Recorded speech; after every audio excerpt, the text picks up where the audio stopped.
वृषभ राशीला सध्या गुरु दुसरा आहे, त्यामुळे तिथे तुम्हाला आर्थिकदृष्ट्या ही प्रगती होताना दिसणार आहे. मुख्य म्हणजे नोकरीमध्ये तुम्हाला काही प्रश्न असतील ते सुटताना दिसणार आहेत. काम करताना तुम्हाला सहजता लाभणार आहे.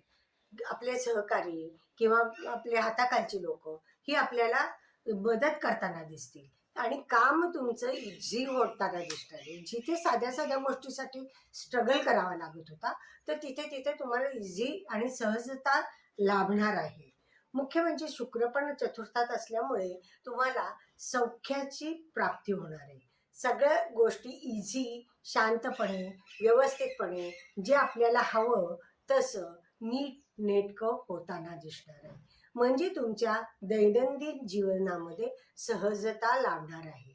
ज्या गोष्टी क्रिटिकल वाटत होत्या त्याच या काळामध्ये तुम्हाला सहज आणि अवघड गोष्टी किंवा क्रिटिकल गोष्टी सहज होताना दिसतील. तुमची प्रगतीही चांगली होईल. तुमच्या कामामध्ये पॉझिटिव्ह आणि सकारात्मक बदल हा तुम्हाला दिसणार आहे. या गोष्टीमुळे तुम्ही स्वतःही आत्मनं तुम्हाला आनंद वाटणार आहे. तर या गोष्टी कशा आहे की आपल्याला स्वतःला आतून जेव्हा आनंद वाटत असतो तेव्हा आपली प्रगती होताना आपल्याला दिसत असते. म्हणजे आपल्याला जाणवतं, आजूबाजूचे वातावरणही आपल्याला असं जाणवतं की बाबा आपल्याला हा काळ चांगला आहे.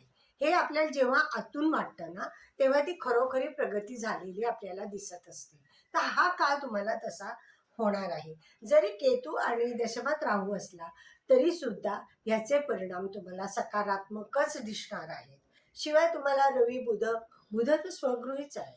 म्हणजे इथे तुम्हाला पंचमस्थान स्वतःचं तुम्हाला चांगली प्रगती. एक तर शिक्षण स्वतःचं करायचं असेल तर त्याच्यामध्ये पण प्रगती होणार आहे. संततीचं काही तुमचे प्रश्न निर्माण झाले होते ते ह्या काळात सहजतेने सुटणार आहे. संततीची प्रगती होताना दिसणार आहे. संततीला चांगल्या संधी या काळामध्ये मिळणार आहेत. चांगले लाभ होताना दिसतील.